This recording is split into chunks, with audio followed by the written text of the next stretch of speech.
And at one such, dimension that was flying by, I saw this really strange insect-like creature kind of lunge out at me.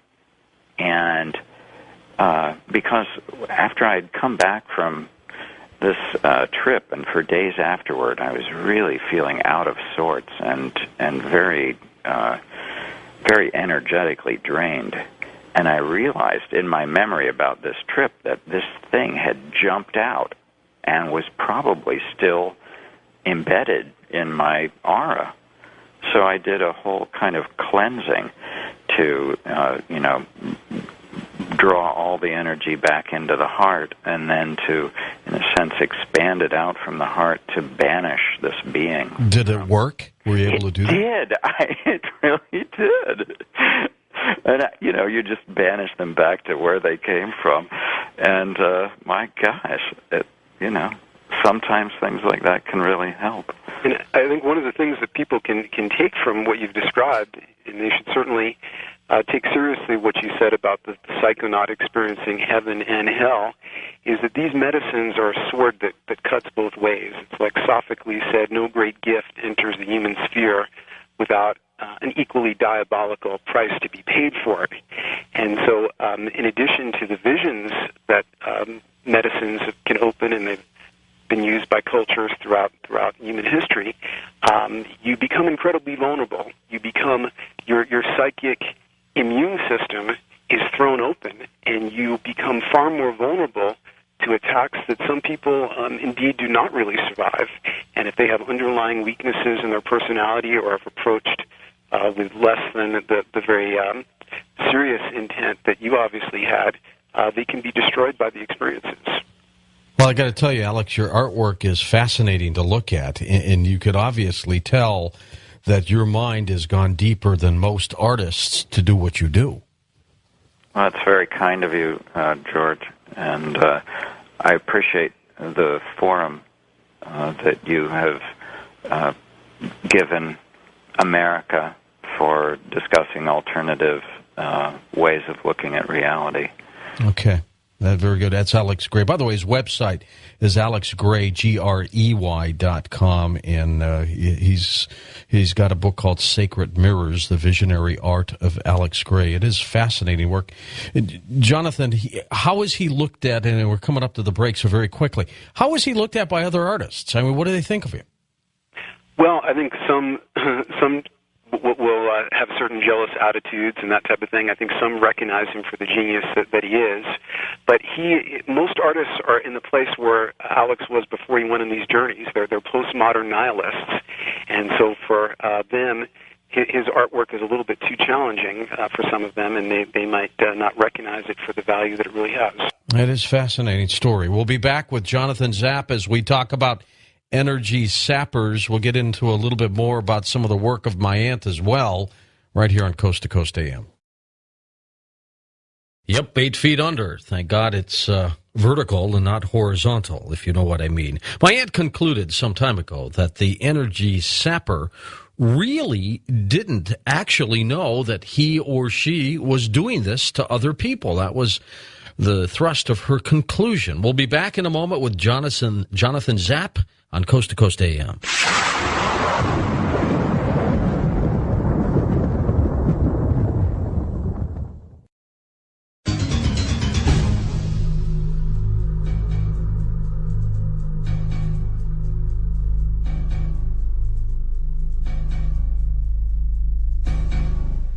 And welcome back to Coast. I'm George Norrie with Jonathan Zapp, our guest. Jonathan, let's talk a little bit more about these sappers and parasites.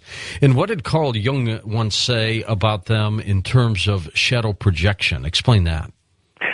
Well, what Jung said, and by the way, George, I just realized when you were announcing things that you're in the cave tonight, which I didn't realize was coming up, and that's kind of interesting and maybe synchronistic, or as you would say, there are no coincidences, because one theory about mind parasites has to do with caves and with dense stone walls, strangely enough.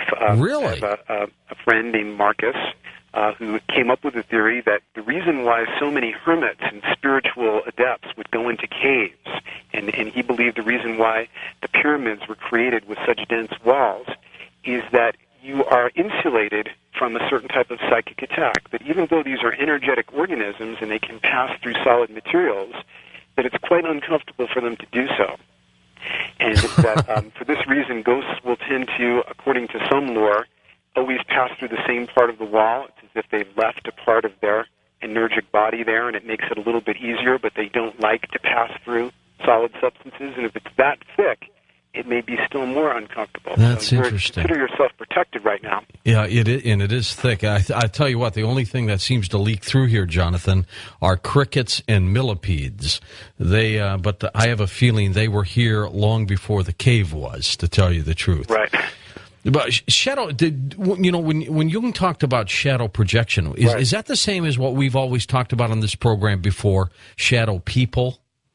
Well, no, not exactly. Although the shadow people could be visual artifacts of parasites, particularly if they are the preta, the sort that the Buddhists called pretas, the hungry ghosts, would sound a lot like some of the reports about shadow people and some of the nighttime attacks that people would frequently describe to me when they come for dream interpretation, that I'd notice would be totally devoid of psychological content. They'd be very stereotyped. They'd be very similar, like, with the old hag syndrome and with the night terrors. You would hear the same shadowy figure. There would be no, like, it didn't say it looked like my dad, or there would be no, like, psychological individual content to these experiences. But what Jung meant by shadow projection was something that could also be influenced by parasites, but was a tendency that creates so many of the evils that we experience on the planet, and especially what's going on with the Middle East. It was that people would be unwilling to recognize and accept their own shadow, their own personal darkness, and so they would tend to project it out onto others.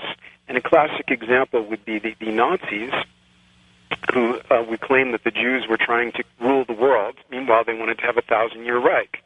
Well, the fanatical Islamists say about the same thing, and yet they want to have a worldwide jihad, and they feel that they haven't fulfilled their mission until the entire planet is their particular Muslim sect. And, not just even Muslim. It's got to be Sunni, or it's got to be Shiite, or whatever. And in fact, there's even a connection between the Nazis and the Muslims, and even Hezbollah. There's a couple of images that Lex linked up on your site where people can see a Muslim Nazi flag from World War II, where the people don't realize that the Nazis actually had some of these fanatical Islamists working with them.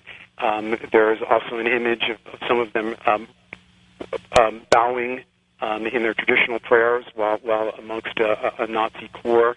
Other images on the same website, those came from, show Hezbollah guerrillas in their initiation ceremony, and they have the Nazi salute. And so there is a certain strange spirit that Jung recognized about the Nazis, and their intense shadow projection onto the Jews. They seem to be possessed. You can try and explain these things, and many people will criticize what I'm saying and say, well, it was our bad foreign policies that created this, and so forth. You could say the same thing about the Nazis. You could say that the Treaty of Versailles that humiliated Germany created Hitler and the Nazis, but it's just really nonsense. It created more fertile conditions. But there was this type of fanaticism before there was a U.S. government, before there was an Israel, before there were globalizing corporations. And its extremity and intensity cannot be explained very easily. Now, Jung was very interested in, considered himself a Gnostic. He was very interested in the Gnostics. And it was only after World War II, after this tremendous evil happened, that the Nag Hammadi library was discovered out in the desert, which contained almost everything we know about Gnosticism. And the Gnostics believed there were Archons. They warned us about the time that we are facing right now. They warned us even before there was an Islam. They said that the Archons, that were parasitic deities that map onto very well what Alex described, would manipulate us through religious ideologies. This is exactly what they said. In fact, there's even a Gnostic text that I put up on the website and the thing about Alex that shows parallels between his painting and an ancient Gnostic text. They didn't know when it would happen. They just knew it would. Well, they knew it was both a prophecy and it was an actuality while they were alive. This has been going on for a couple of thousand years. Right, it's been ongoing. Killed off by other religious fanatics. So this is not new, but now the stakes are just getting ratcheted up there even higher. And it's one of the most efficient ways that we can be controlled to keep up the harvest of negative energies. Because parasites have a certain inferiority in that they cannot directly access the source of nourishment the way we do. They need to step down our energy. They can only feed off of, apparently, the baser human energies. They can't feed off of love and tranquility and consciousness and this type of thing. They can feed off of fear and anger and desire and rage and passion and this type of thing. One of the most efficient ways to keep us in a kind of state of delightful fermentation. Chaos, I guess. Right, exactly. That makes us, a delicious feast for them, is through a fanatical ideology, especially a religious one, that completely controls a person's outlook. Now, one very hopeful sign in this is one of the greatest Coast shows I've ever heard. I think it was Wednesday when you had on, was his name Waleed? Or Waleed Yeshuabat. Right. That's right, Wednesday night. Yes. Yeah, I mean... Thursday night, actually. No, Thursday night. Thursday night. That was, and anybody that doesn't have Streamlink needs to get it, if only to hear that one show, because that was one of the most important interviews I've ever heard, and it was all about mind parasite infection and recovery. And it's hopeful, because here is this person who describes how from the earliest age he was being inculcated and totally accepted an ideology of fanatical and delusory hate. And then his confrontation with it and discovering that it was a bunch of lies and his pulling himself out of it and reversing it. Well, that is a tremendously hopeful occasion. Even if this is one person. William James once said, all that's necessary to disprove the notion that all crows are black is one white crow. Well, this gentleman is a white crow. And what one man can do, another can do, or a woman. And the fact that he was able to get out of that shows that the human spirit can transcend this type of infestation, which, according to the Gnostics, would particularly take the form of extreme ideologies. When I was putting this program together, Jonathan, and I was talking about what has occurred on this planet lately, and I did a lot of thinking when I was on this airplane because I wanted to see what things were like at airports, and let me tell you, it's a hassle to travel. You got to. But, I mean, things are just so crazy right now. I mean, it's just a hassle. But I'm at a point now where I don't even like to use the word terrorist anymore. I think what this is a battle between good and evil. And I think there's a lot of evil out there. And I really believe that even in a peaceful existence, evil will still crop up. My question to you is does evil and good balance out, or will evil win one day, or will good win one day? I mean, can evil be that powerful that it would win? Well, I'm a huge optimist. If you may remember from our previous show, I see us heading toward a transcendent evolutionary event that actually takes an intensification of darkness to create the change to bring that about. And I think we're in a time of heightened, what Terence McKenna called novelty, of change and transformation. And what you would expect to happen in such a time is that the outer edge of light and the outer edge of dark will both intensify. But because there's free will, I believe, even though there's probably less of it than we would like to think, things tremble in the balance. In the ancient Jewish book, the Talmud, it's written that before God created the earth, he created many other planets as experiments, and that these experiments failed and were destroyed. And one rabbi suggested to me maybe the earth too will be destroyed. But our efforts to transcend that battle of opposites are still worthwhile. And I think we are seeing it intensifying as we are getting toward an evolutionary event horizon. And the face of evil changes. It could be a serial killer one day. It could be the Nazis. It could be, the Christian fundamentalists in the Middle Ages were the ones that were the inquisitors and that burned millions of women as witches. It could be a politician who gets elected. Absolutely. It could be in our own government. It could be the Illuminati. It could be all kinds of things. And that's something that people have trouble with. The whole idea of political correctness is it's basically a template of what projections are allowed and what aren't. political correctness says you can project the dark force into the U.S. government and onto Israel and to corporations, but not onto exotic cultures. But one of the strange things about the fanatical Islamists, the Muslims, that is even stranger than the Nazis, is their violence toward their own women. This is unreported, but I do some work with a nonprofit called womensassistance.com, and there are 100,000 Muslim women each year that are killed in honor killings and stove burnings for walking too proud, for laughing out loud in public. People can read a document on the front page of my site called Jihad Against the Feminine by my friend Sean Moffat, who has done tremendous work to raise money right now, raising money for a safe house in Pakistan run by a Muslim woman, Shanice Bakari, who's taken in 6,000 burned women in the last 6.5 years 6,000 from one town. Burned women. Oh, my God. Right. Most of them don't live. And so this is what they are doing to their own people. And it's strange when you can overcome the will toward self-preservation and attack your own kind to such a degree. They're in the July 31st Time magazine, they mention in passing a mural in Iran that shows a woman with a suicide vest on, and the caption of the mural says, "Motherhood is great, but martyrdom is greater." God. And, this death force, Freud called it thanatos. We find it not just in the Islamists. Let's not make it all about them, because that just leads toward shadow projection. For example, in Stalin's Russia, the KGB, here they killed millions of their own fellow Russian citizens who were completely innocent, even of sins that only a communist would recognize as a sin. And instead of just hauling them off and taking them off to the gulag or shooting them in the streets, they would go to elaborate efforts. They would, for example, have a KGB agent come up to you in a bar and for hours buy you drinks and pretend to be your friend and then denounce you to make it more terrifying. There was no reason for this.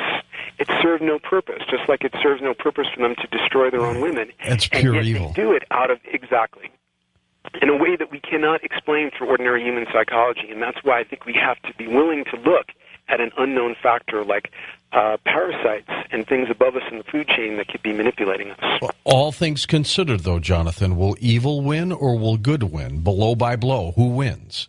What wins? Well, I think it's like a great drama, George. It's more exciting not to know.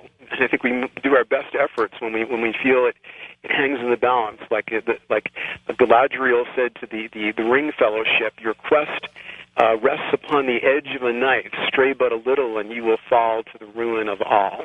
See, I've always believed that eventually good will win. I mean, we're going to have some battles we're going to lose, but eventually the war of good versus evil will be won by good. I mean, that's the way I think. That's the way I believe. I hope I'm right. Well, I think my bet is with you, George. And if you remember from our previous show, when we talked about the singularity archetype, the evidence in this archetype that sort of bubbles up from the collective unconscious is that what seems like the darkest of the dark is revealed from a higher vantage to be a transcendent evolutionary event. So I think that we need tremendous pressure. It's like the dark night of the soul or the initiation rite that takes you to the edge of death. I think the species is setting that up for itself. I think it needs to intensify the darkness and the suffering to create change. And so I'm with you. I think that something very transcendent can come out of all this, but it's going to be a very rough ride getting there.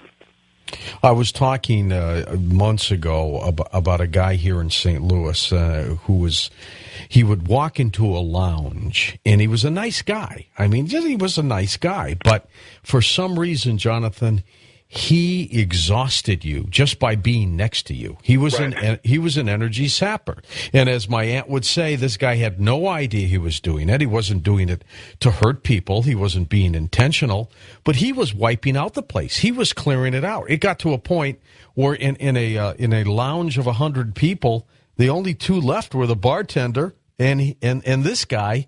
And the bartender was on the other side of the bar. I mean, in the far corner, away from him. He couldn't handle it anymore. About a month or so ago, we ran into this guy again. Mm-hmm. And for some reason, I don't know what he did, but his whole persona had changed. He actually had a few people around him laughing and enjoying his company. But he also looked different. He changed his appearance. I don't know what he did, but somewhere along the line, somebody must have, maybe he was listening to this program, because I've talked about him a couple times. Maybe it dawned on him that he was doing this, and maybe he just wasn't aware of it. Well, exactly, and those people can change, often without realizing they're changed. Here's what your aunt, Dr. Shafika Kurigula, wrote on Breakthrough to Creativity. There are certain people who do not seem to be able to pick up their own energy from the surrounding ocean of energy which the sensitives describe. They appear to take their energy pre-digested from the people in their immediate vicinity. So this makes them like the parasites, in that they need their energy stepped down instead of accessing the different cultures call chi or prana or life energy. They need to draw it from other people. They don't have a centered enough personality where they can draw it themselves. And as she also writes, such individuals may be totally unaware of their energy pull in other people. They may simply feel better when they are in company of more vital people. Any individual who remains in the vicinity of the sapper for too long begins to feel desperately exhausted for no reason that they can understand. And they feel baffled and bewildered, and they try and escape but feel guilty, and so forth.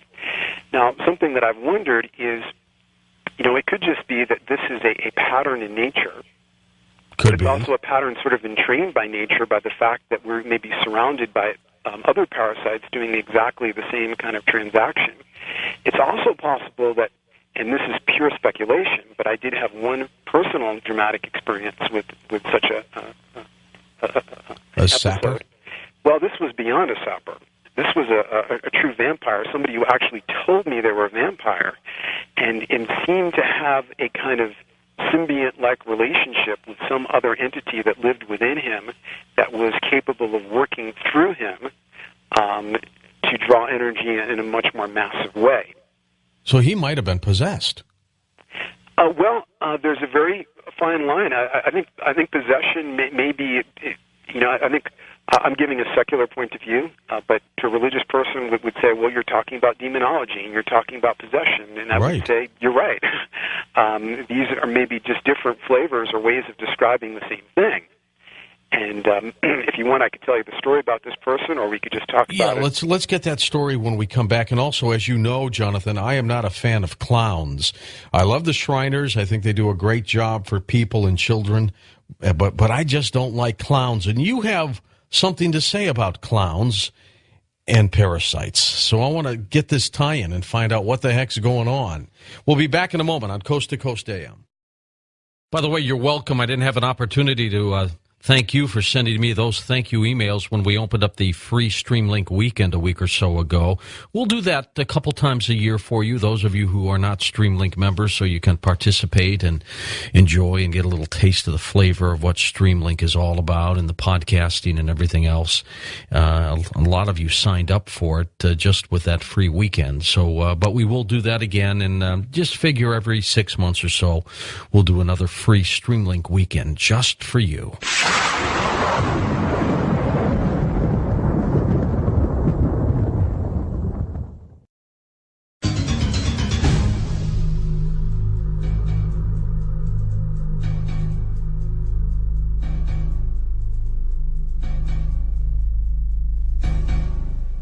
ZapOracle.com is Jonathan's website, which is linked up at coasttocoastam.com. You can take a look at the many things that he has done in his career as we approach his work with the mind. And I really like what he's done, too, with prophecy.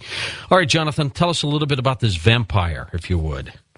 Okay, well, this is a very complex story, and I'm going to have to give you a shortened version of it. If people want the full version, it's in my essay, Mind Parasites, Energy Parasites, Vampires, on the website for free, or they can get the CD audio set I've just produced called the Mind Parasite Matrix, where there's an even fuller description of this episode.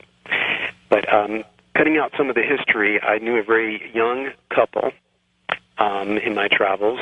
They were both very charismatic and very good looking. And I didn't see him for about a year, and then I came across the young woman who's I'll call Sapphire, a pseudonym, Sapphire, just what I came up with in the essay for whatever reasons, but it was very exotically beautiful, sort of racially unidentifiable, and after I hadn't seen her for a year, there was an amazing transformation. She had become a much more open person. She seemed like a borderline personality type who, was just pathologically shy, the year before, and so we had a couple of very good talks, and then a couple of weeks later, I hadn't seen the male part of this duo, whose name was Nicholas, yet, but a couple of weeks later, I get a phone call, and it's from Nicholas, and Sapphire is about to go off to another country with another guy after they had been together for 3.5 years. And breaks his heart, no doubt, right? Right, so he's totally heartbroken. He asked if he could come over and talk to me and get an I Ching reading, something I do for people, and of course I said yes. At the time I was traveling, and I was in a small RV. But I said, yeah, come over, and I'll make some tea, and we'll talk about it. And so we did a couple of I Ching readings. We talked about it, and then suddenly he said, okay, I'm talked out about this. I've been talking to everybody I know about this all day. I'd like to change the subject. And I'm like, okay, go ahead. And he says, I think I'm a vampire. I'm like, well, what do you mean? And he said, well, I feed off of other people's energy. I said, well, can you give me an example? And he said, well, you. Ever since I've known you, I've fed off of your energy, and there's even been a sexual undercurrent to it, which seemed to come totally out of left field. Yeah, I would guess so, yeah. Right, I had no inkling of that whatsoever, and I'm like, well, what do you mean by that?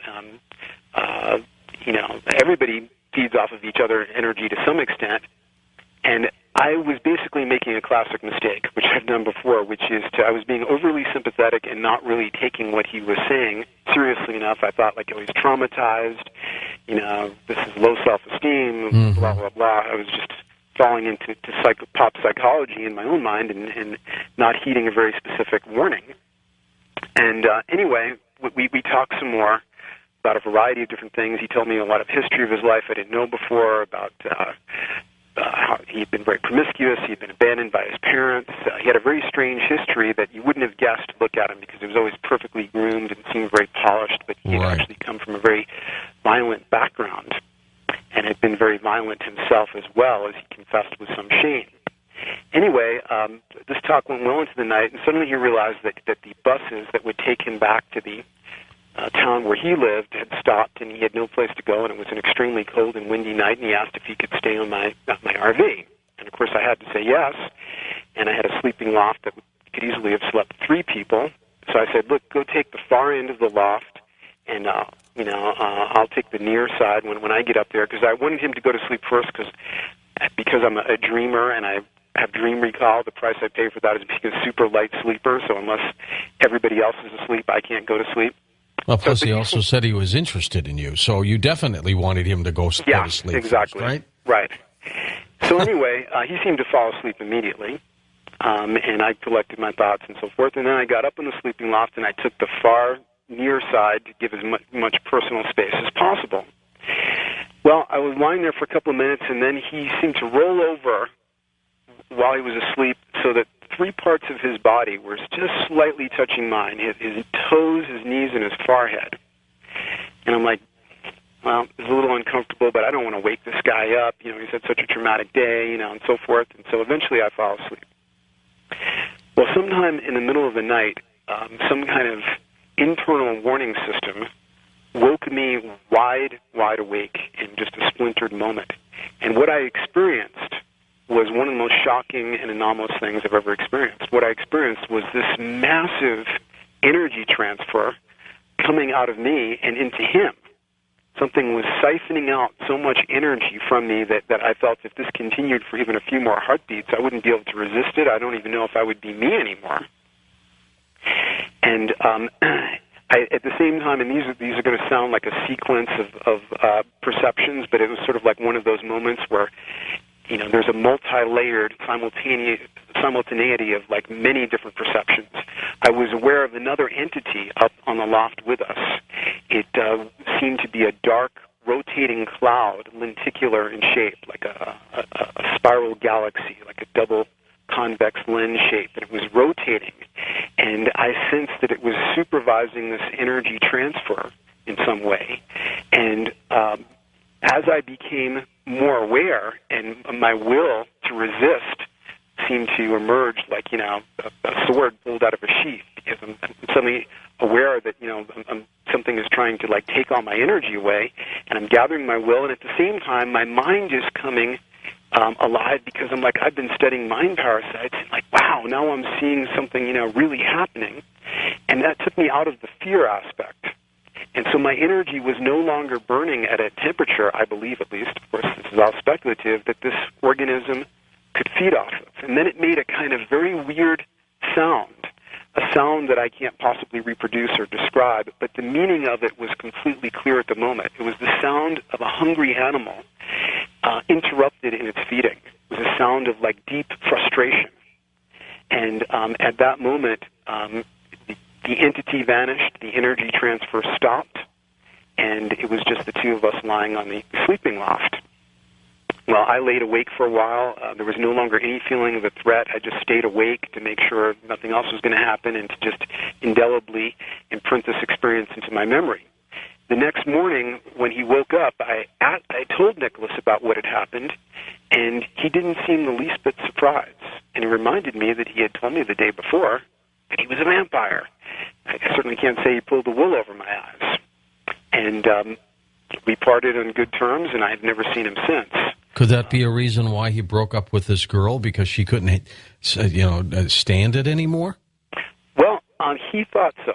That was one of the things that he said, and that train of the conversation led to, is he wondered if maybe that was why she wasn't staying with him. But on the other hand, and she also confirmed this, because this is one of the strange twists of this case, he had a tremendously positive effect on her. And he was in many ways a very talented and charismatic person. So I see him as a victim. He according to his own testimony, he may have been abused as a child by his own father when between ages 1 through 4, which he has no memory. It seemed plausible in his case. There was no, like, incest survivor self-pity in him. It just seemed like he may have been right about that. And it led to very self-destructive, promiscuous behavior. And he may have been infected with something and not been fully in control of what was going on. Are there some people, Jonathan, who need to be near these psychic vampires, these energy sappers? I mean, we talk about the energy sapper, the psychic vampire, sometimes being aware, sometimes not, of what he or she does. But what about the victims? Do they need to get fed off of? Well, I think that's a good point, George. There's Annie Lennox of the Eurythmics. There's a line from one of her classic songs. Some people want to abuse you. Some people want to be abused. There are the sadists and there are the masochists. There was the German cannibal that was in the courts a couple years ago when they were trying to decide if this was voluntary manslaughter or what exactly it was, because he had advertised that he wanted to eat somebody and had found a very willing volunteer, and they proceeded to satisfy each other's desires. So there are some people that do want to be devoured, but you have to wonder here, we talked about possession, are they being controlled by parasites? Because we know, if you read the book Parasite Rex, we know that even microbial parasites have an ability to take over the will of a host organism that's much more complex than they are. For example, rabies. Well, but how many times have we seen couples, maybe the guy with the girl or the girl with the guy, where one of them treats the other one rotten, yet the other one seems to keep coming back for more, seems to be, I don't want to say they enjoy it, but they tend to be more with the person who treats them rotten than the good person, the good guy or the good girl. Why is that? Well, this is a very classic pattern, and of course there's a certain caution we have to say here, which is that we don't want to fall into the fallacy of attributing everything to the parasites, because we don't want to rule out ordinary neurotic psychology. The two kind of blur into each other, and we can fall into a dangerous thing of, like, the devil made me do it, where we can attribute everything to parasites. We don't really know where they leave off and regular human craziness begins. And we definitely don't want to disempower people into thinking that there's outside forces controlling them, because your psyche is your sovereign realm, and there are a lot of people in these abusive relationships, and they need to take responsibility for it and take themselves out of the abusive relationship. But you really have to wonder how this works. Sometimes the parasite is spread by what they call a meme, M-E-M-E. It's a unit of cultural transmission. And this can create these very destructive relationships. And sometimes I can give you an example of how one person saying one sentence can create a parasitic infestation in somebody that may govern their relationships for the rest of their life. Let's say, for example, we have a very sensitive high school student. Let's make him a male in this case. And he really cares about a particular girlfriend. And they have a soulful relationship. But maybe she succumbs to some temptation. Of course, it could be the reverse. It could be female to male. I'm not saying that females are more likely to succumb to temptations than males, far from it. But she, in typical high school fashion or adult fashion, cheats on him, and he's devastated. And so now he's feeling this tremendous heartbroken feeling, and often adults, disparage what adolescents feel, but for them it's, as intense as anything. And he goes up to his best friend seeking help. And his best friend, so influential in this moment, and he's so vulnerable, says to him, well, that's just the way they are, so just blank them and forget them. Now, in that one sentence, if it's accepted, and this is a meme, it's a unit of cultural transmission, that could then govern his eros and the conduct of his relationships for the rest of his life. And in that conduct, he will spread that contagion, that soul-destroying contagion, to many others. So there are many ways in which parasites can occur. That's why they say there are many species. It could be an idea, a thought form, that then it comes to dominate somebody. So many people in these abusive relationships picked up poisonous ideas, poisonous patterns from the way people have treated them in the past, and then they go ahead and keep reproducing that. It's almost as if they need to feed on it or get fed off it. I've seen it time and time again, Jonathan, and it just boggles my mind. I just don't understand it. Well, these are very mind-boggling things, and they cost people their lives. They cost people their souls, and they also happen in the world. Everything we see, it's kind of like, a fractal, the small part recapitulates the whole. That abusive relationship that we see between people is recapitulated by the nation states, where, these cycles of oppression and violence just keep on going for centuries. And sometimes it's hard to tell what's really behind all of that. Okay, what's wrong with my clown phobia? What's happening to me? Well, there's nothing wrong with it. It's something that seems to be fairly universal, and I think it has to do also with kind of weird caricatured representations of the human form. Puppets sometimes, too, turn up in horror movies, and clowns as well. For example, Stephen King's classic novel, It. Yes. Which was made. I didn't read the book, but the movie was brilliant. With the pointy teeth. Right, and there's some kind of gigantic parasitic organism that lives under this town, but when it emerges and personifies itself to bring terror and abduction and horror into the lives of the people of the town, it appears as Pennywise the clown. I had a mind parasite experience in Mexico 2 years ago. I was traveling to some of the ancient Mayan sites with my friend John Major Jenkins. I know you've had him on the show. Oh, recently. Sure. Great guy. Absolutely. And we were heading toward, we were in Chichen Itza, and I started to feel this pulsation of energy. And this is in broad daylight. And I started to see these horrific images, and they'd be lit stroboscopically, as if by lightning. And the first image that I saw was you're not going to like this, George, but was an army of clowns with empty eye sockets. Oh, God. And they had... Trying to give me nightmares now? Well, I hope not, but their skin was covered with a white powder, like talcum powder, and they had floppy, organic-looking ears like elephant ears, and underneath the white powder were cancerous, metastasizing lesions. But then when I summoned my will to like destroy this image, then they took the form of like stinging insects. And what I realized was, like the devil has the power to assume a pleasing form, but also has the power to assume unpleasing forms, specifically to terrorize you.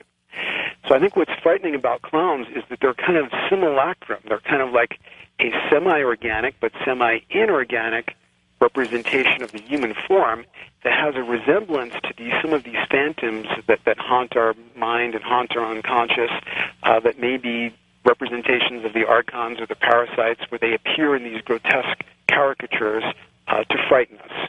And I just want to, John Wayne Casey, the serial killer, he dressed up like a clown. He sure did. But I think we should also add, in fairness, that we're not judging some of the wonderful people who work for Cirque du Soleil or clowns as entertainers, and they may be. Well, like I said, the Shriners, when they get on those little tiny tricycles and they go do their little clown routine. I mean, those are wonderful people. I'm talking about just clowns in general. I mean, I remember going to a mall a couple of years ago, and some clown was making balloons for kids, and he kind of looked at me, and just imagine this for a second, Jonathan, a look in slow motion with this very evil grin and these beady red eyes from a distance. And I mean, those are scary things. Absolutely. Yeah, and I think that there are some very scary people who put on masks. I think the other thing is the mask, because this is something that we face all the time, and is one of the things that your aunt, Dr. Carigula, pointed out about the energy sappers, is that these would be people that would be, she put it, volubly altruistic. They would always be talking about how much they care about others and care about causes and care about their friends, just like John Wayne Gacy, was dressing up as a clown to help children in the hospital. And he belonged to all those civic groups, and people thought he was a great guy. But underneath the masks that are presented to us, there may be predators and parasites, and we all kind of sense that. And so sometimes when we see these masked figures, I think Stanley Kubrick did a very powerful job with them in Eyes Wide Shut. I love that movie. Right, me too. I think that's an image of the parasites as well. There's a number of some of the most haunting movies out there that I think really have a theme about the parasites. A lot of the David Lynch films. The most recent Batman film is one of the very best, Scarecrow. We have this very good-looking guy played by Cillian Murphy, but what does he do? He sprays you with neuropharmaceuticals that make you intensely afraid, so he appears haunting. Jonathan, we're going to be back. We're going to have phone calls with you.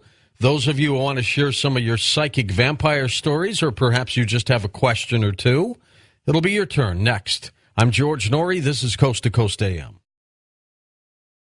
Okay, we're going to take your phone calls. If you want to share your psychic vampire stories with us, or you have a question of Jonathan Zapp, you're next on Coast to Coast AM.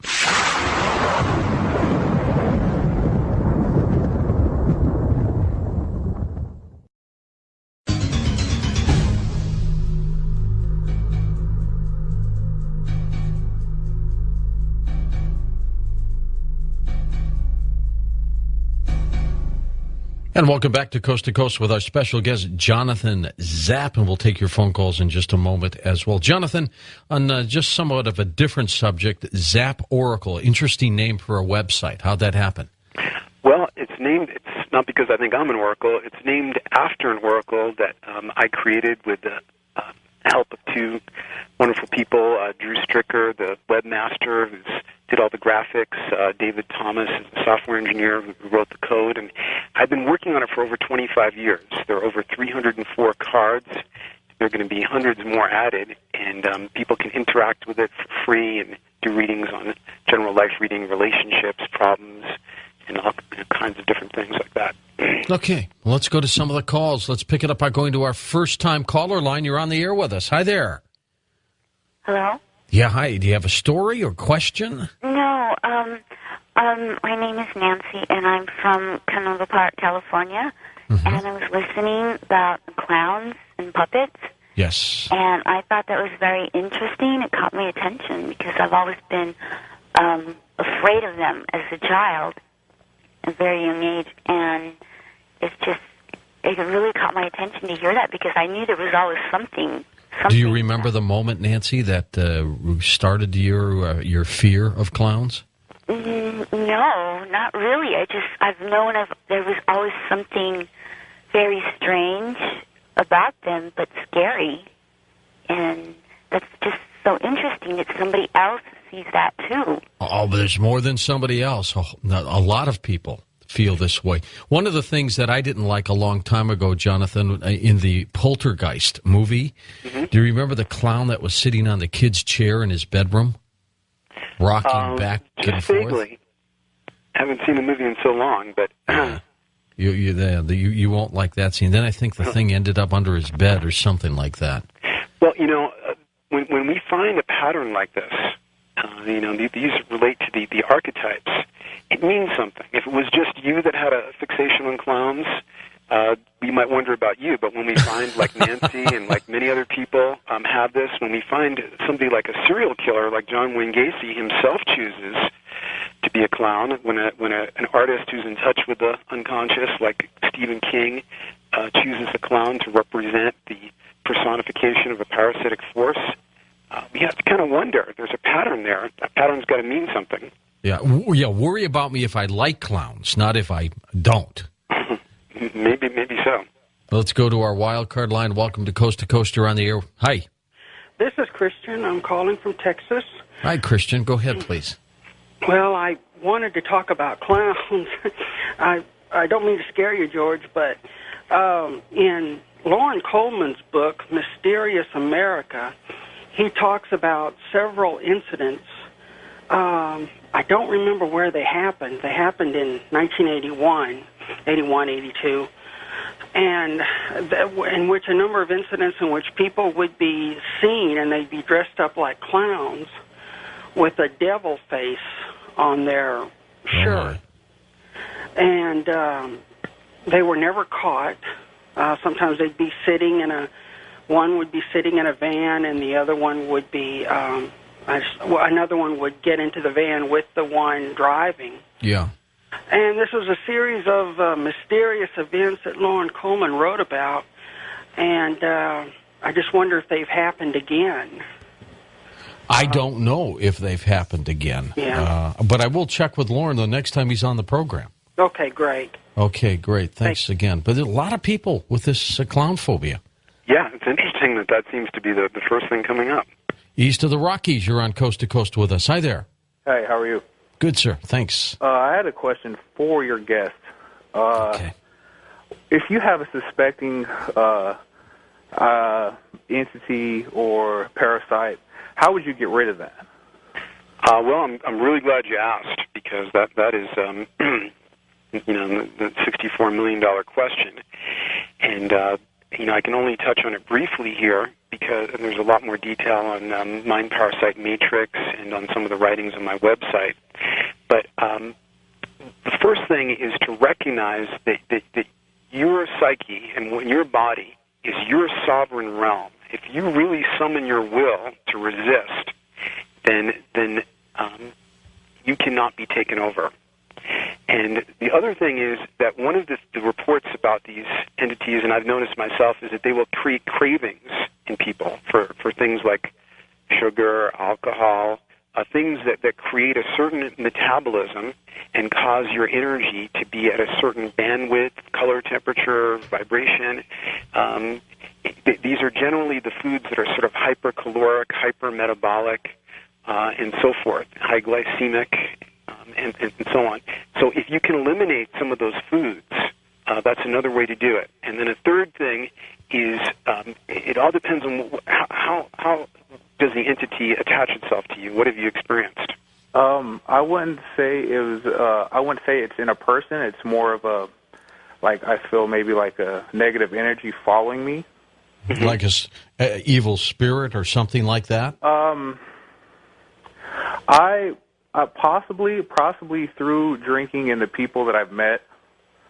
Possibly. I don't know. I've seen some medicine men before, and they just they clean. I've been cleansed and things like that. But it just always seems to like, oh, it'll be fine for a while, then it would like attach itself, and then I just end up having like a bad luck streak or something like that. You know, I just feel like I have some like this energy that's with me that somehow I keep drawing back to me.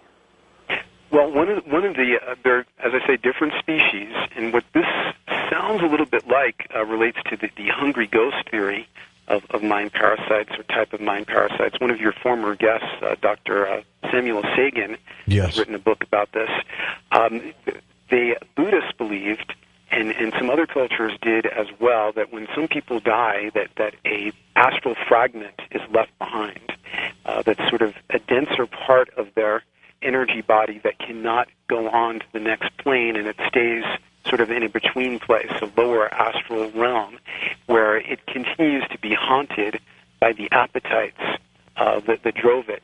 And I think we're also seeing from the caller that he's kind of giving us a hint of where these things can be picked up. Socially dense environments in which substances are being abused, because in those circumstances, just like in Alex's report, except that because he was a visionary, he was able to make good use of it, but some of the other people that were acting out chaotically obviously weren't. In those circumstances, there's a boundary-dissolved state. There's a state where people can be more influenced by these entities, and people can pick them up from each other. Just like we pick up microbiological germs from each other, just like sexual encounters are a great disease vector for the microbiological plane, they can also be for these other organisms, it seems. And so is there a certain time or some kind of common pattern that you notice when it seems to be following you or giving you trouble?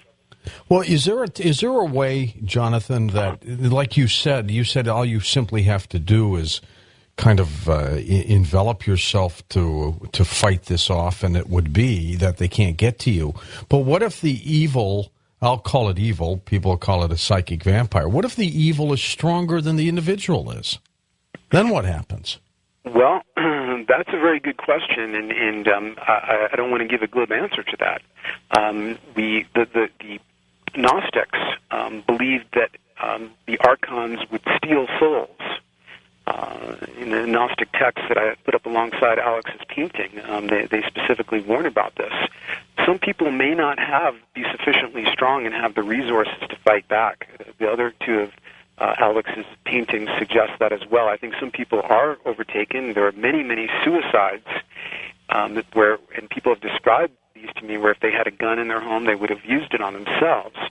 So some people are taken over and do not survive the encounter, just as some people don't survive microbiological adversaries either. And it's Nietzsche, the German philosopher, said, what doesn't kill us makes us stronger, which is a very Germanic sentiment. But on the other hand, Nietzsche died completely insane from the effects of syphilis, so that principle can be carried too far. And we can only pray and ask for help from some of the other entities that are out there that are benign, just as we see benign entities in Alex's painting. It's not all bad stuff out there. Sometimes we have to call on help from a higher power, and whatever your spiritual tradition is, if you can't handle it, call on help. Do you think Alex's paintings would be as good as they are had he not tried mind-altering drugs? I think Alex was such a visionary in potentia, he probably would have found some way to them. Not that I'm in any way criticizing the path that he took, far from it. We see William Blake. I don't think that William Blake, not that I'm aware of, took any mind-altering substances, and this is somebody who painted and created poetry in around 1800. And yet he was a tremendous visionary, as was Michelangelo. So there are, as Alex acknowledged, there are many ways into this. It's not the substance that does anything. The potential for these visions is what exists inside of us. If you give LSD or something to a computer, nothing happens. It is only because we have the potential for that to open a door. A substance can catalyze that, but we can open that door at other times, like when we dream, without taking anything.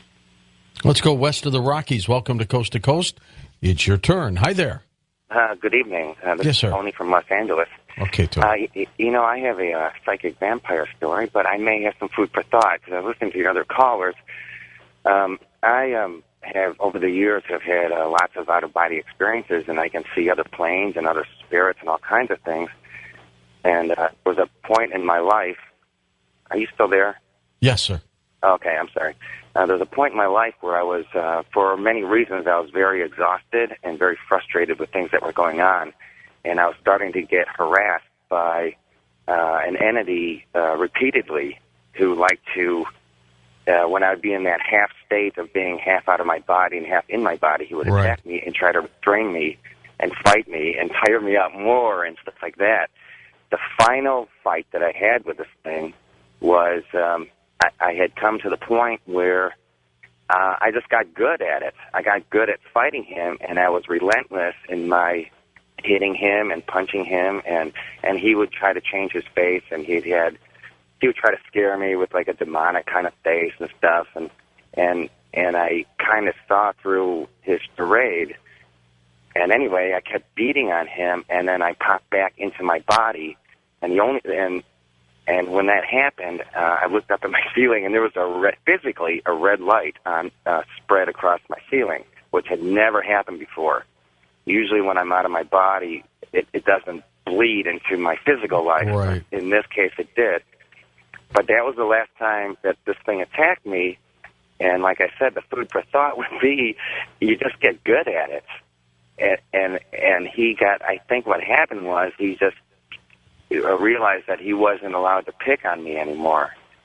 And this was after many, I had maybe a dozen fights with this entity over a period of time, over a period of a year or a year and a half. Jonathan, does that work? Do people have the ability to, like Tony, train themselves to do this and fight it off?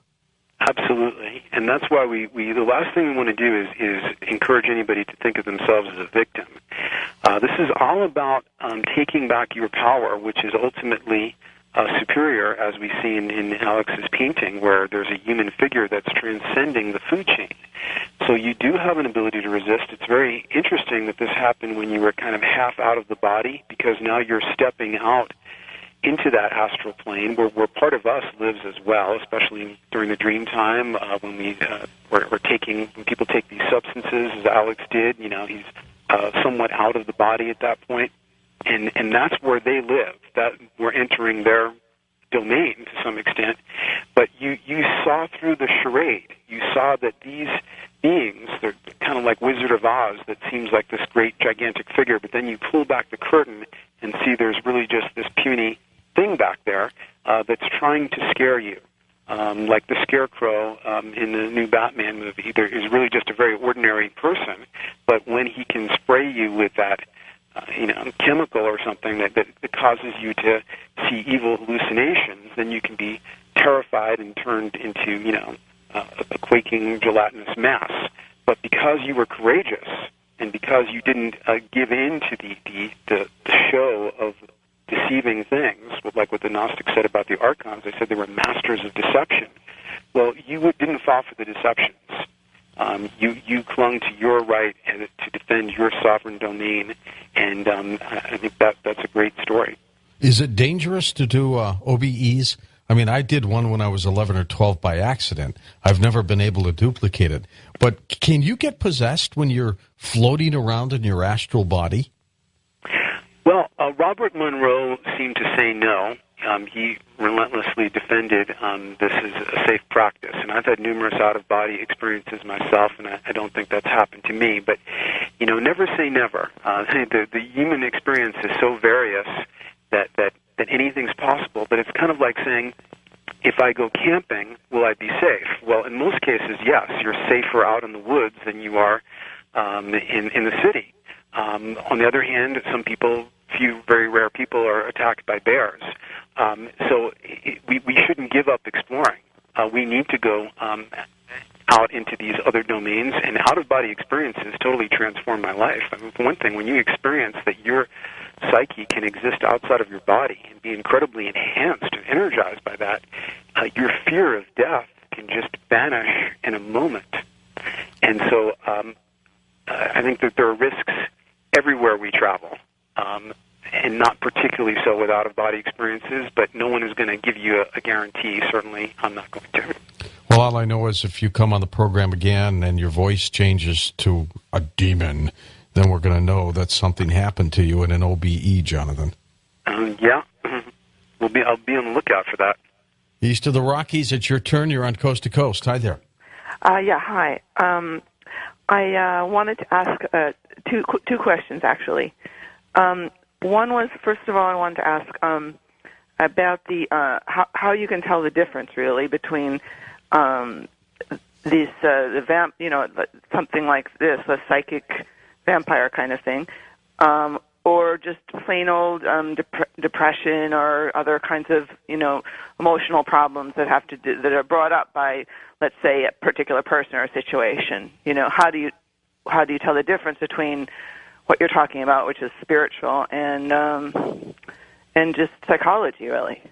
That was my one question. And the other question I wanted to ask about was, I was really concerned about you're saying that Hezbollah really was the kind of like the evil force in all of this going on in the Middle East, when it seems like everybody now is sort of acting on the same wavelength, the same page. And certainly, I mean, I don't think the Israelis are acting any more spiritually enlightened, when everybody's watching people being children and women and everybody being blown to bits and without even batting an eyelash, So it seems like the evil is spread everywhere. I don't know. All right, we'll take both of those questions, Jonathan, when we come back right after the break. And that is, again, how do people know that they're under a psychic vampire attack, or how do you know who a psychic vampire is? And then evil, pure evil, maybe it's everywhere these days. We'll be back in a moment with our special guest, Jonathan Zapp, right here on Coast to Coast AM. We'll still take your questions. Well, on our next Coast to Coast program, our special guest will be Glenn Kimball, Ancient Manuscripts and Hidden Artifacts. So get ready for that. I think we'll also talk with Glenn a little bit about that Bosnian pyramid. And, he's uncovered some incredible things here very close by in Illinois. So we'll get some updates from Glenn on that as well on our next Coast to Coast show.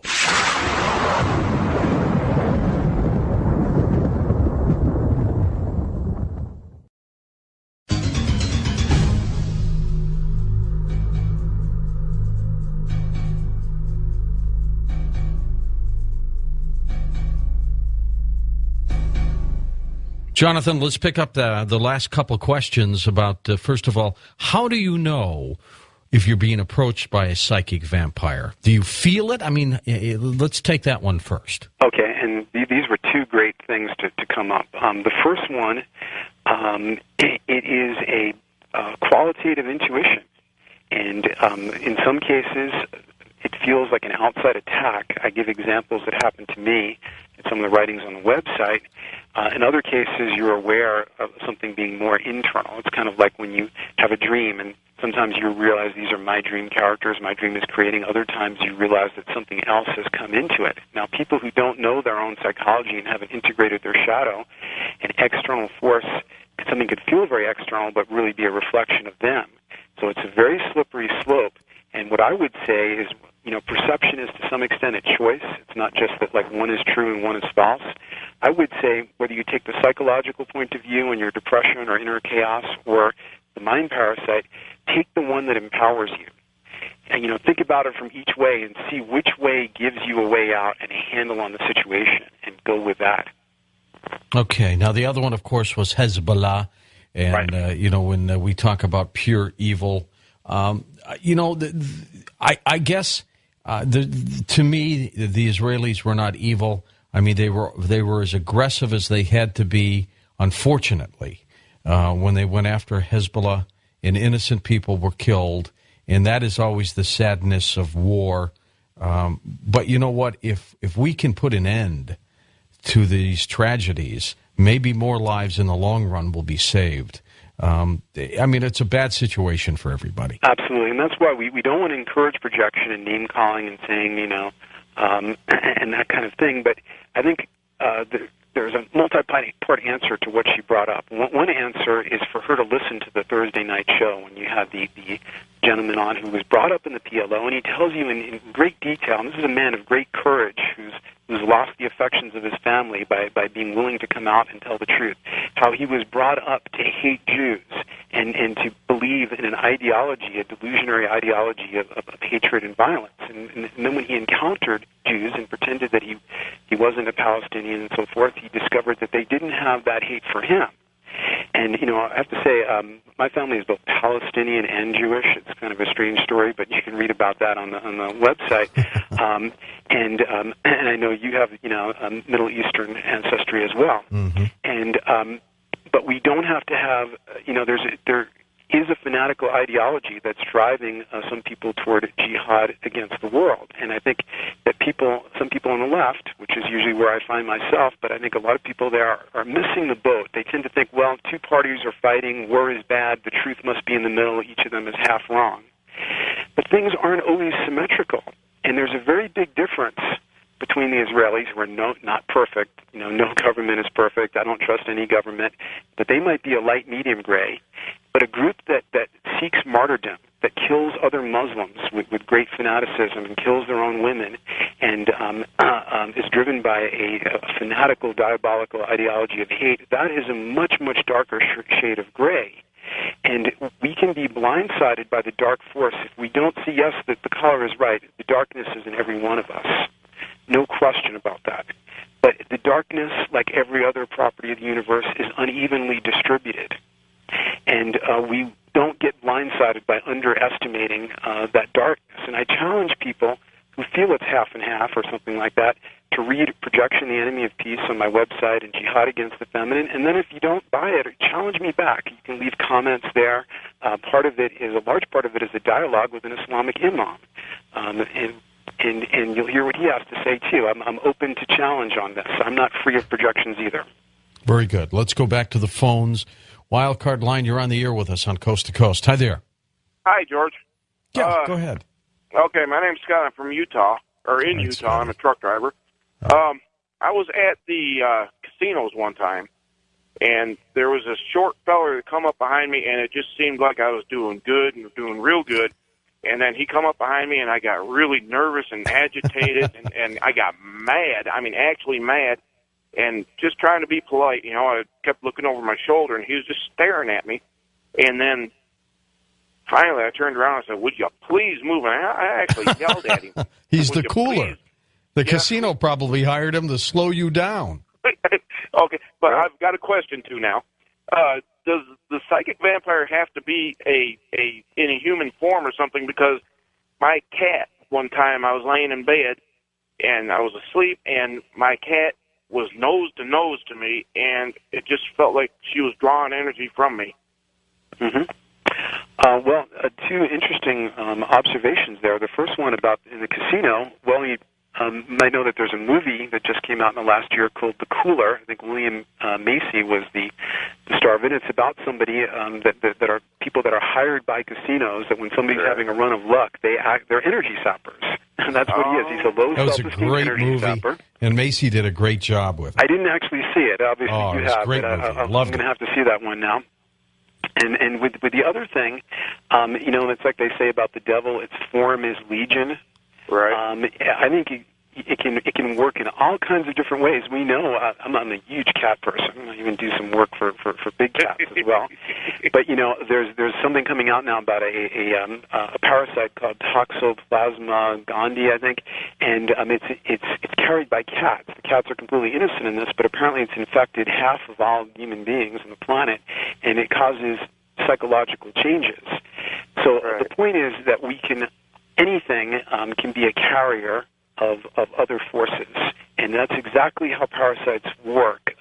Some of them will go through 5 different animals, controlling their behavior to allow them to complete their life cycle. So anything with that is possible. Well, thank you. Okay, thanks. Yeah. Appreciate you being part of the program. Let's go now. Steve, you're going to have to plug it up for me, a wild card line. You're on the air with us. Hi there. Hello, my name's Jack. Hey, Jack, go ahead, sir. I wanted to ask Jonathan about the ancient term necromancer, as in an incorporeal evil that settles over an entire town or village and just seems to wreak havoc for months, years at a time. That's my question anyway. Okay.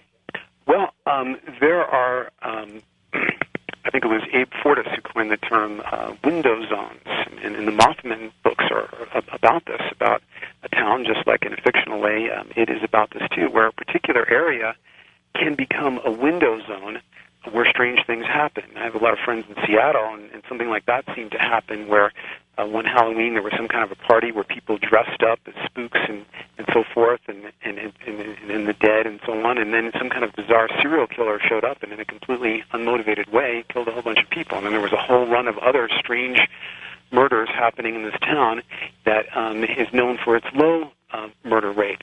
So these things seem to crop up. But I was interested in your phrase necromancer, which I never heard applied to this, but it has a relationship to Gnosticism and to Tolkien, because in the Tolkien mythology that you can read in his Silmarillion, Sauron, the evil figure that we know in Lord of the Rings, behind him is Morgoth, and Morgoth would correspond to the Archons' demiurge, which is like the chief of the Archons. And in fact, there's one of the books of his collected writings called Morgoth's Ring. From Tolkien's cosmology, all of Arda, all of what the Earth, that was the name for it, was Morgoth's Ring. It had all been infused with his presence and power.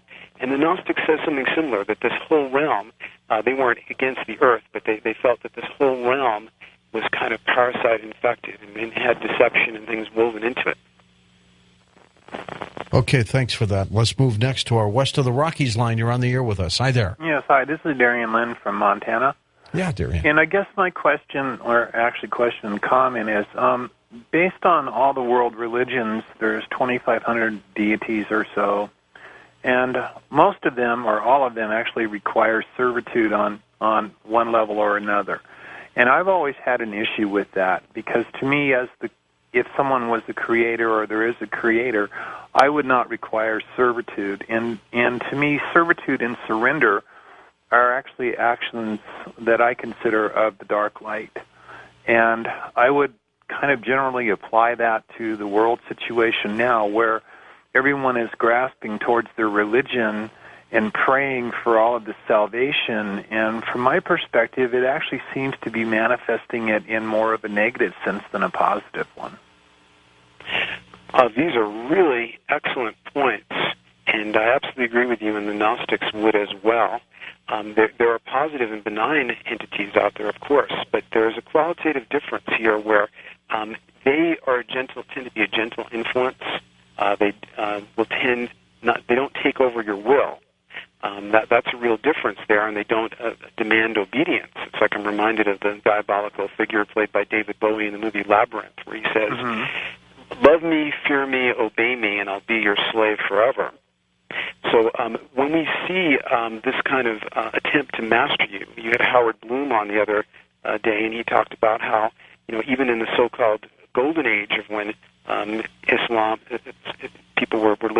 Jews were living with Islamists in Spain, that they had to adopt an inferior status and had to walk in the gutter and avert their eyes and so forth. They had to acknowledge them as the masters. When something is trying to master you, whether it's a person, an entity, or an ideology, that is obviously a warning sign. And don't let anything, don't surrender your power to anything. Is there anything that science is doing right now to deal with what I now believe to be is a very true problem, in that of energy sappers or psychic vampires? I mean, since the day of my aunt, is anybody doing anything medically anymore? Well, I guess the answer is that the most was done in the past by the physicians of Ayurveda, the traditional medicine of India, the study of disincarnate entities and how they made people ill was a medical specialty on par with gynecology. And the acupuncturists, the Chinese Taoists, were well aware of it, and so forth. And they had very specific techniques for dealing with it and for cleansing these entities. Unfortunately, at the moment, Western science, though I think it will come around, has trouble recognizing energy. It'll recognize some things, like it recognizes that acupuncture works, but it is unable to acknowledge why it works. And so I hope we get to the time where this will be acknowledged, and we may find, just like we have these amazing scanners that can pick up things and see things that we could never see before, with MREs and so forth. It's perfectly possible. These entities are physical, even if they're not solid. That science may discover ways to see them and deal with them and everything else in the future. Since the days of J.B. Rhine at Duke University, we really, though, haven't had full-fledged studies into this area.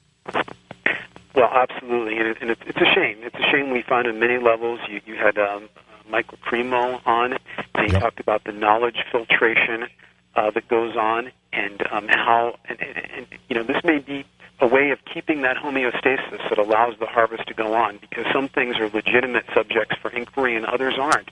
And it's really astounding and incredibly disappointing, on par with our, not going back to the moon and not continuing the space exploration that we got going. Parapsychology made this brilliant beginning with Rhine in this country and was abandoned and became like the redheaded stepchild of the scientific world. And yet something to keep in mind is, if there is only one valid case of telepathy in all of human history, one mother who remote from sensory information knew specifically how her kid was in trouble, if any one experiment was valid, then, from that principle that all it takes to disprove the notion that all crows are black is one white crow, it throws open that possibility as part of the human performance envelope for all time. These are the most important things that we could be studying, and it really is a terrible and tragic shame that we're not doing it. But other countries, China, Russia, are pursuing these things, and they may pull ahead of us in some important areas because of our neglect. Next up, let's go to our first-time caller line. You're on the air with us. Hi there. Yeah, hi there. This is Paul in Phoenix. Hi, Paul. Yeah, I'm wondering about my severe insomnia. Is that a sign that I'm under psychic attack? Well, I'm glad you asked, because, what can happen is when something is not recognized for a while, then when it is recognized, it can be attributed to everything. For example, for centuries, we ignored the reports of child abuse. Then when we suddenly became aware of it, we became aware of it to the extent where we saw it everywhere, even when it wasn't, and there were all kinds of people that were taken to court and so forth and had their lives ruined only to be shown innocent later on. And there was a best-selling, New York Times best-selling book on child abuse that reported as symptoms that you might have been abused as a child were insomnia, depression, tiredness, headaches, remembering abuse, not remembering abuse. Yeah. So absolutely, insomnia could be caused by it, but we would have to know more, because so many ordinary things could cause it, and there's a principle of logic called Occam's razor that says hypotheses are not multiplied without necessity. If you can explain something in a very ordinary way, you don't reach for a less ordinary cause unless you have something that really compels you to look in that direction. Okay. All right. Hope that helped you there. Let's move to our next wild card line. Your turn. Hi there. Hi.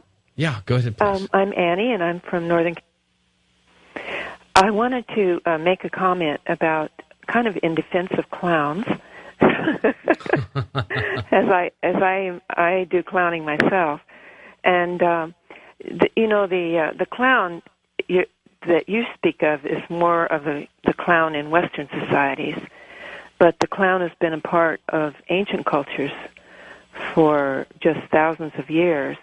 There's clowns in New Guinea, in societies in New Guinea, and there's, of course, indigenous clowns in this country with the native clowns in various tribes. And I think in the Western tradition, though, we get this idea of the parasite because originally the clowns or the fools and the buffoons in communities were the developmentally disabled, the people who we now institutionalize. And, the madmen, for instance, or the village fool, they were looked at disparagingly. And finally, what happened was that they went on to kind of band together as buffoons, and they would appear once a year in the community and put on a kind of a parade and a show. And it sort of started a tradition which led up to eventually the court fools. And But because of this this initial view of clowns, they've always had this shadow of being the parasite, and because they kind of lived off of the wealthier people just by doing their performance and collecting money and so on. And would you agree with that? And I've got to cut you short a little bit, only because we're running out of time. Jonathan, 20 seconds left. No, not entirely, because I think that history is probably true, but it was also true of actors. Even Shakespeare, in Shakespeare's day, that was considered, and even into the 19th century, was considered disreputable. It was considered, a notch above being a prostitute. And so clowns were just part of that court jester thing. But I think the contemporary fear of clowns comes from somewhere else. Jonathan, thanks so much for being on the program. Thank you. Jonathan Zapp. For Steve Carr, Dan Galante, Tom Danheiser, Lisa Lyon, Lex Lonehood, Sean Ladesseur, Ross Mitchell, Ian Punnett, and Art Bell. I'm George Norrie, somewhere out there on Coast to Coast AM. I'll see you on our next edition. Until then, be safe. What's going on with the Middle East? It was that people would be unwilling to recognize and accept their own shadow, their own personal darkness, and so they would tend to project it out onto others. And a classic example would be the Nazis, who would claim that the Jews were trying to rule the world. Meanwhile, they wanted to have a 1,000-year Reich. Well, the fanatical Islamists say about the same thing, and yet they want to have a worldwide jihad, and they feel that they haven't fulfilled their mission until the entire planet is their particular Muslim sect. And, not just even Muslim. It's got to be Sunni, or it's got to be Shiite, or whatever. And, in fact, there's even a connection between the Nazis and the Muslims, and even Hezbollah. There's a couple of images that Lex linked up on your site where people can see a Muslim Nazi flag from World War II, where the people don't realize that the Nazis actually had some of these fanatical Islamists working with them. There is also an image of some of them bowing in their traditional prayers while amongst a Nazi corps. Other images on the same website those came from show Hezbollah guerrillas in their initiation ceremony, and they have the Nazi salute. And so there is a certain strange spirit that Jung recognized about the Nazis, and their intense shadow projection onto the Jews. They seem to be possessed. You can try and explain these things, and many people will criticize what I'm saying and say, well, it was our bad foreign policies that created this, and so forth. You could say the same thing about the Nazis. You could say that the Treaty of Versailles that humiliated Germany created Hitler and the Nazis, but it's just really nonsense. It created more fertile conditions. But there was this type of fanaticism before there was a U.S. government, before there was an Israel, before there were globalizing corporations. And its extremity and intensity cannot be explained very easily. Now, Jung was very interested in, considered himself a Gnostic. He was very interested in the Gnostics. And it was only after World War II, after this tremendous... And at one such, dimension that was flying by, I saw this really strange insect-like creature kind of lunge out at me. And because after I'd come back from this trip, and for days afterward, I was really feeling out of sorts and very, very energetically drained. And I realized in my memory about this trip that this thing had jumped out and was probably still embedded in my aura. So I did a whole kind of cleansing to, draw all the energy back into the heart, and then to, in a sense, expand it out from the heart to banish this being. Did it work? Were you able to do that? It really did.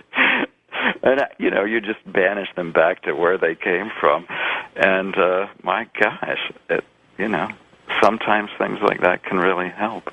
And I think one of the things that people can take from what you've described, and they should certainly take seriously what you said about the psychonaut experiencing heaven and hell, is that these medicines are a sword that cuts both ways. It's like Sophocles said, no great gift enters the human sphere without an equally diabolical price to be paid for it.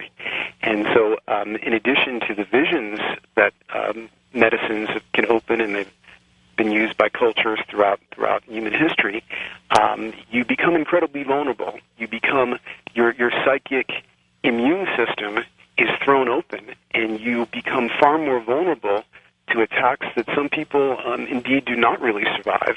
And if they have underlying weaknesses in their personality or have approached with less than the very serious intent that you obviously had, they can be destroyed by the experiences. Well, I got to tell you, Alex, your artwork is fascinating to look at, and you could obviously tell that your mind has gone deeper than most artists to do what you do. Well, that's very kind of you, George, and I appreciate. Evil happened that the Nag Hammadi library was discovered out in the desert, which contained almost everything we know about Gnosticism. And the Gnostics believed there were Archons. They warned us about the time that we are facing right now. They warned us even before there was an Islam. They said that the Archons, that were parasitic deities that map onto very well what Alex described, would manipulate us through religious ideologies. This is exactly what they said. In fact, there's even a Gnostic text that I put up on the website and the thing about Alex that shows parallels between his painting and an ancient Gnostic text. They didn't know when it would happen. They just knew it would. Well, they knew it wasn't so. It was both a prophecy and it was an actuality while they were alive. This has been going on for a couple of thousand years. Right, Gnostics it's been were ongoing. killed off. Sure. By other religious fanatics. So this is not new, but now the stakes are just getting ratcheted up there even higher, and it's one of the most efficient ways that we can be controlled to keep up the harvest of negative energies. Because parasites have a certain inferiority in that they cannot directly access the source of nourishment the way we do. They need to step down our energy. They can only feed off of, apparently, the baser human energies. They can't feed off of love and tranquility and consciousness and this type of thing. They can feed off of fear and anger and desire and rage and passion and this type of thing. One of the most efficient ways to keep us in a kind of state of delightful fermentation. Chaos, I guess. Right, exactly. That makes us, a delicious feast for them, is through a fanatical ideology, especially a religious one, that completely controls a person's outlook. Now, one very hopeful sign in this is one of the greatest Coast shows I've ever heard. I think it was Wednesday when you had on, was his name Waleed? Well, Waleed Yeshuabat. Right. That's right, Wednesday night. Yes. Yeah, I mean... Thursday night, actually. No, Thursday night. Thursday night. That was, and anybody that doesn't have Streamlink needs to get it, if only to hear that one show, because that was one of the most important interviews I've ever heard. And that's kind of interesting and maybe synchronistic, or as you would say, there are no coincidences, because one theory about mind parasites has to do with caves and with dense stone walls, strangely enough. Really? I have a friend named Marcus who came up with a theory that the reason why so many hermits and spiritual adepts would go into caves, and he believed the reason why the pyramids were created with such dense walls, is that you are insulated from a certain type of psychic attack, that even though these are energetic organisms and they can pass through solid materials, that it's quite uncomfortable for them to do so. And that for this reason, ghosts will tend to, according to some lore, always pass through the same part of the wall. It's as if they've left a part of their energic body there, and it makes it a little bit easier, but they don't like to pass through solid substances. And if it's that thick, it may be still more uncomfortable. That's so interesting. Consider yourself protected right now. Yeah, it is, and it is thick. I tell you what, the only thing that seems to leak through here, Jonathan, are crickets and millipedes. But I have a feeling they were here long before the cave was, to tell you the truth. Right. But shadow, when Jung talked about shadow projection, is that the same as what we've always talked about on this program before, shadow people? Well, no, not exactly. Although the shadow people could be visual artifacts of parasites, particularly if they are the preta, the sort that the Buddhists called pretas, the hungry ghosts, would sound a lot like some of the reports about shadow people and some of the nighttime attacks that people would frequently describe to me when they come for dream interpretation, that I'd notice would be totally devoid of psychological content. They'd be very stereotyped. They'd be very similar, like, with the old hag syndrome and with the night terrors. You would hear the same shadowy figure. There would be no, it didn't say it looked like my dad, or there would be no, psychological individual content to these experiences.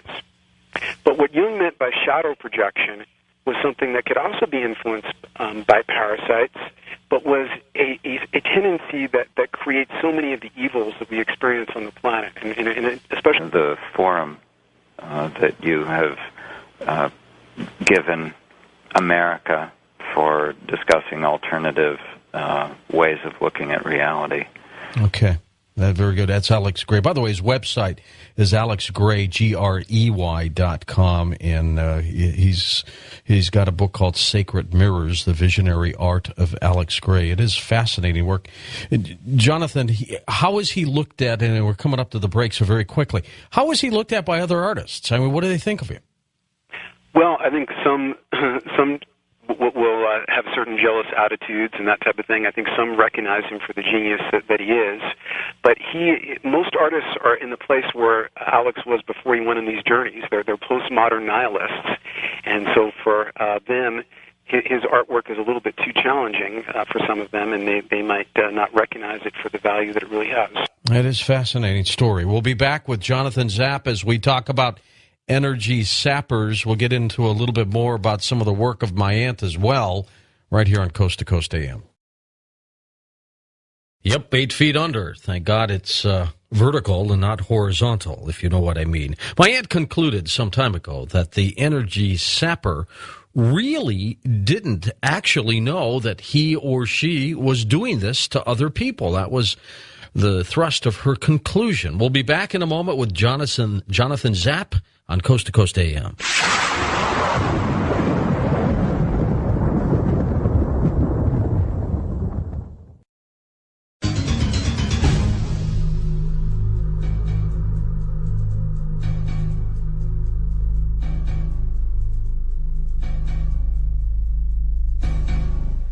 And welcome back to Coast. I'm George Norrie with Jonathan Zapp, our guest. Jonathan, let's talk a little bit more about these sappers and parasites. And what did Carl Jung once say about them in terms of shadow projection? Explain that. Well, what Jung said, and by the way, George, I just realized when you were announcing things that you're in the cave tonight, which I didn't realize was coming up. And